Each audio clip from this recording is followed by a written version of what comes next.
Hello, and welcome to the Brutal Iron Gym podcast, where our goal is to cut through the BS and deliver the brutal truth about topics related to health and happiness. Today's podcast number 1721. The topic is training, and the title is, Should You Train with Full Range of Motion? Now, when I was younger, I would have read this question as in, well, yeah, duh.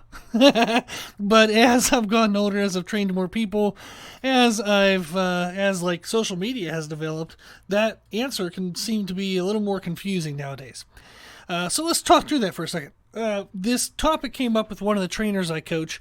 They had sent me a video of a guy named Joel Seedman who trains clients. He trains professional athletes and aesthetic athletes as well, and he's a big proponent of what he calls 90-degree angles, meaning you should only move joints to a 90-degree angle. And for example, if you're doing a squat, you would squat to where your torso to thigh hits a 90-degree angle, and your thigh to calf muscle, shin bone, hits a 90-degree angle, and that's it. And the trainer sent me that and said, hey, this guy, seems to be training really high-level people, seems to be getting great results, is this what I should be doing? And there's some stuff to unpack there, but that's one content. You'll also see other coaches and trainers saying that full range of motion can cause micro tears to connective tissue, and therefore it increases risk of injury for athletes.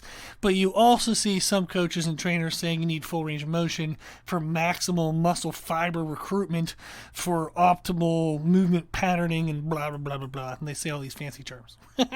So it can be very confusing because there's, people on one extreme, there's people on the other extreme. And in general, the answer is going to be you need a little bit of both.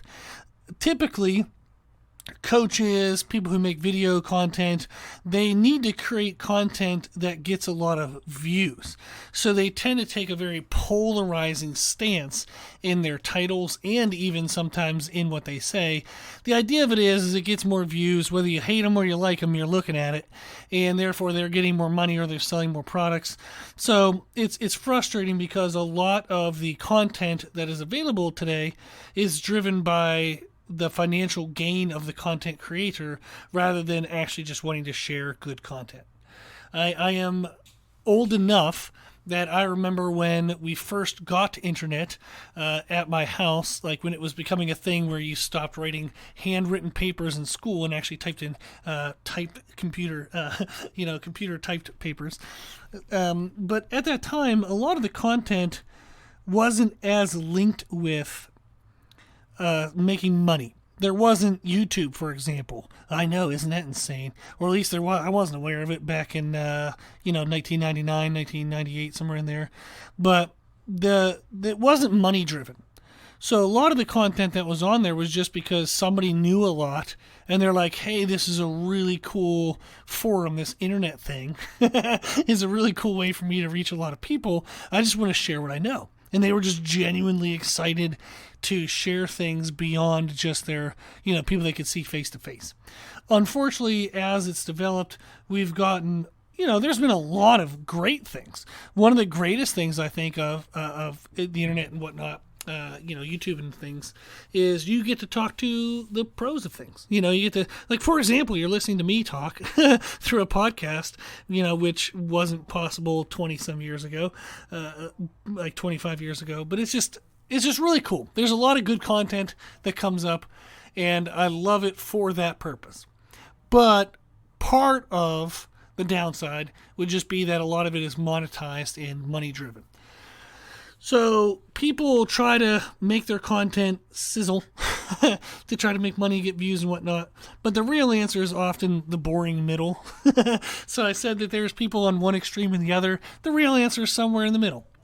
If we look at strength athletes, if I'm trying to squat, bench, and deadlift and overhead press as much as I possibly can, if I'm doing it to compete in a sport such as strongman or compete in a sport such as powerlifting, it would benefit me to move through the range of motion that is required for the movements I'm competing in.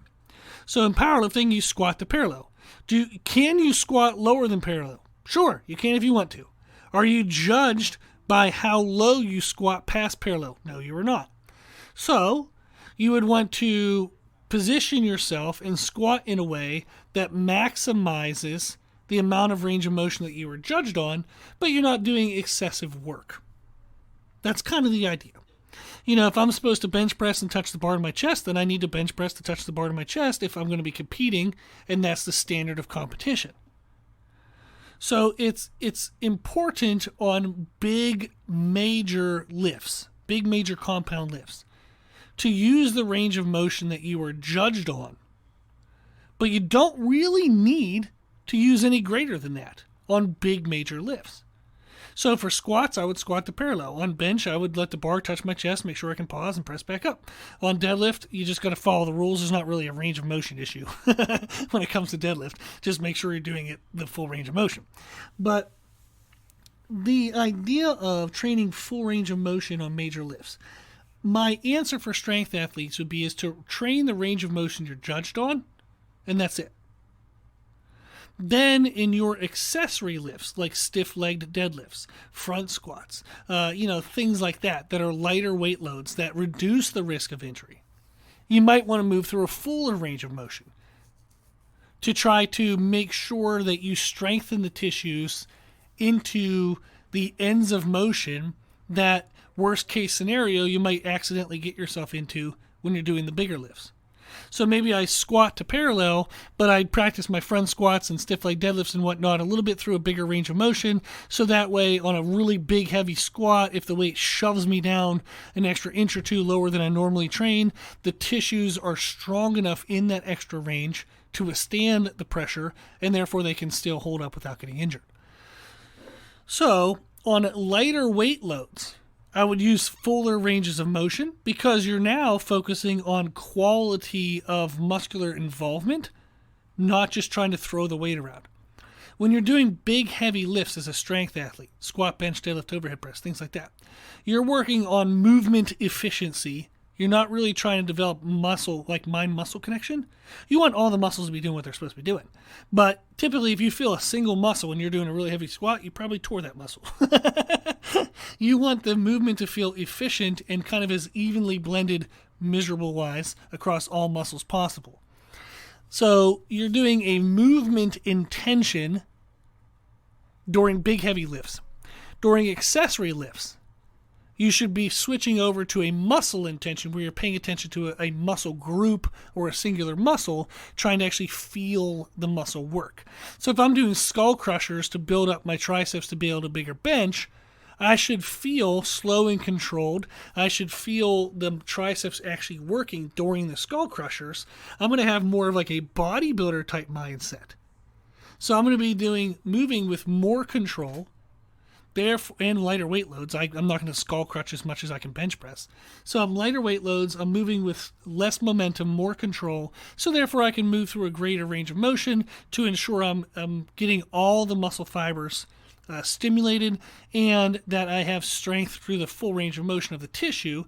So that way I do reduce my susceptibility to injury. So the lighter the weight load, the more full range of motion you can use. The heavier the weight load, you just want to use the range of motion that you're judged on. That's a good general premise. For muscle building or muscle shaping athletes, people who get on like bodybuilding stage, women's physique, figure, bikini, fitness, there's like 4 million categories, wellness, all of those, the 7,000 categories. You want to err on the side of caution with compound movements because you do want to gain strength over time so you can increase the volume that you move weight-wise in your workouts to continue to develop larger and more well-defined muscle tissues. But you're not a strength athlete. So you want to be careful during compound movements. Make sure that you're not just shoving the weight around. You're actually still feeling what's happening. And I would say that you want to use maybe the middle 80-90% of range of motion on big, heavy compound movements. And then again, on lighter weight loads, you want to use more of a full range of motion. So if I'm doing a back squat as like a bodybuilder or a women's, physique athlete, I might use the middle 90% of the range of motion. I'm not going to get into some crazy super low position where my back might round, or, I might lose tension on the targeted muscles. I want to maintain constant tension. I don't want to sit into the connective tissues. But on a leg extension, leg curl, on those movements, I'm going to use a full range of motion to try to get all the muscles developed. If you're an athlete, you want to, again, train that middle, like 80-90% of range of motion when you're doing major weighted compound movements. Again, like squat, variations of like lunge movements. Maybe if you do that really heavy, like I know some athletes, like we have Olympic level BMXers train at our gym every time they're in town. They'll do a lot of really heavy Bulgarian split squats. You don't want to be, ass to grass on a Bulgarian split squat and tear your hip flexor on the supporting leg, or rip off your adductor on the leg that's doing the work. You might want to use like 80-90% of the range of motion. But again, on accessory lifts or on body weight movements, if you're doing bounds, lunges, you're doing jumps, you do want to use a full range of motion on that. And the idea of that is when it comes to mobility, meaning I want flexibility to move through full ranges of motion, but I also want to be strong in that range of motion. So flexibility is just, can I get into position? Can I get into a full range of motion? Mobility means, can I actually have some strength there? Can I be protected there? And that's what we want, is if we want to train through the full range of motion on body weight movements and lighter movements, so that way those tissues are strengthened and we don't get super tight. We actually have more fluid, open motion, and we stay strong enough in the tissues to maintain range of motion through the tissues. So the true answer is it's a little bit of both. If I'm doing really heavy squats, do I want to do ass to grass if that risks injury? No. If I'm not judged on ass to grass, I don't want to be doing ass to grass. You kind of want to use the range of motion that you're judged on. You want to use maybe the 80-90% of range of motion, leave off the 5 to 10% on each end of the range when you're doing like heavy lifts, whether you're a muscle building, muscle shaping athlete, or just a general sport athlete. So you want to use caution on big heavy lifts, but then on lighter weight loads, you can use fuller and fuller ranges of motion, because you're not going to be going explosive. You're not going to be moving with momentum. You're going to be more under control. Therefore, it's safer to kind of explore fuller ranges of motion. So that's the idea. It's not a fun answer, because it's not like, everything's black, everything's white, everything's this, everything's that. It's a little bit of everything. And it's not a super sexy answer, because it doesn't sell products to say, yeah, just do a little bit of both. That's not going to get a lot of views. But when somebody says you should never train through full range of motion, make this mistake and you will die, well then, yeah, that's going to get a lot more clicks, a lot more views, a lot more listens. So should you train with full range of motion?